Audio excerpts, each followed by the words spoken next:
You startled me. I didn't hear you come in. Me? Just doing a bit of light reading.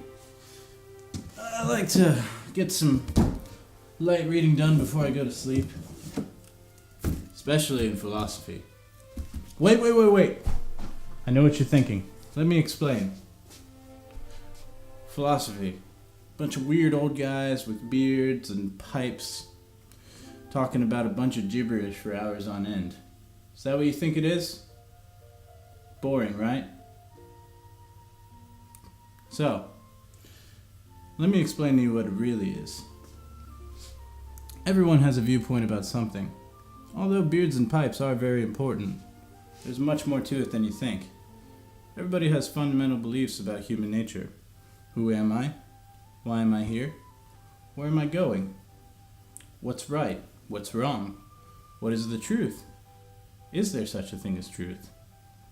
These are all things that define the way we act as human beings. Whether we know it or not, we all have some sort of viewpoint on these things. Think about it. If you believe there's no purpose in life, that's going to affect the way you live some way or another. Maybe for good, maybe for bad. I'm not to judge. So, historically, philosophers have shaped many of the thoughts and beliefs we have today without us even knowing it.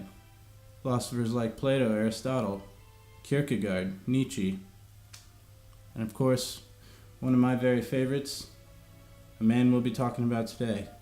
Let me tell you a little story about a man named René Descartes. In 1628, one of the most influential figures in Western philosophy, and even in history itself, locked himself in his small oven-heated room to undergo a series of meditations that would change Western thinking for centuries to come. In trying to understand the nature of the world around him, he began to doubt everything's existence as a possible trick of his senses. His meditations dealt with issues such as, is there a God? Is there such a thing as truth? And eventually he concluded that he could not doubt his own thought, because he had to think in order to doubt. He then made famous the phrase, I think, therefore I am. After this discovery, he was able to go on to make many more deductions, starting with this basic foundation. He initially refused to publish his works because of hearing about the persecution of Galileo by the Inquisition.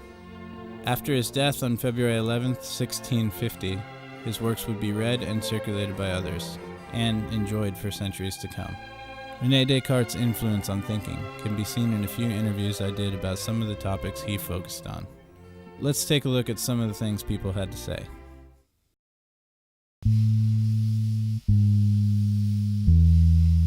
The mind is a non-physical, spiritual, if you will, entity versus the physical world, which is just literally physical in the sense of being measurable and subject to the laws of physics. I think I tend to maybe now, at the moment, be sort of a mind-body dualist. I don't separate them very much.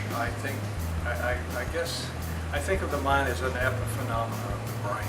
And bodily issues, physical issues, can affect the mind. And I also believe that the mind can have an impact on the body. If you ask precisely what the relationship between the two is, I think that there's a mystery. I don't think anybody really knows that for sure. The body, including the brain, does not encompass all that there is to our humanity.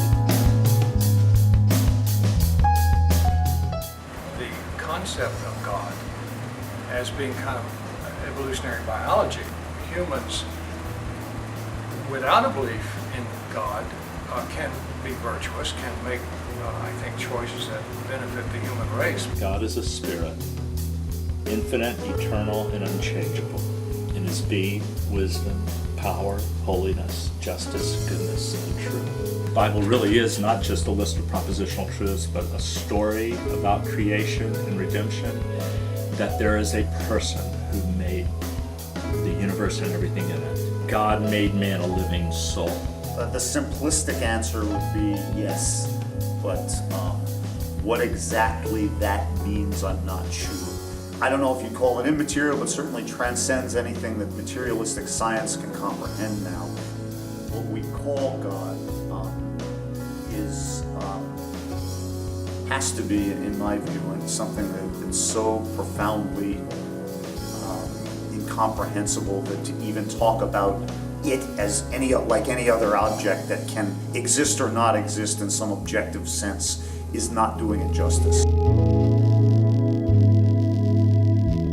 It totally immerses the way you live in a view of your identity and your purpose.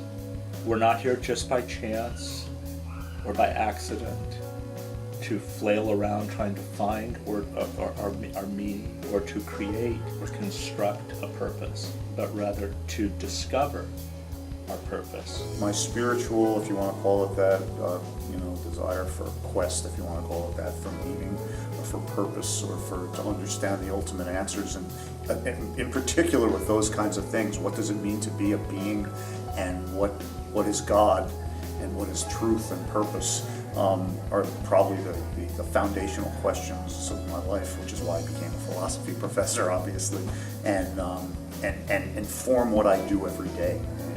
It influences my ethics, the way I deal with people, the spirit in which I try to just walk through my day from the minute I wake up to the minute I go to sleep, and ultimately all the existential anxieties that plague me every day. I think in some ways, I wish I could believe in those things. I think I'd probably be a little more content about dying, but I've simply figured it out in my own life that it's best to be virtuous for its own sake. I'm stealing something from Socrates now. It's virtue's its own reward. The human being is rather selfish and often violent, again, evolutionary biology. But I think in the long run, if we pay attention to things, we're going to be virtuous without God.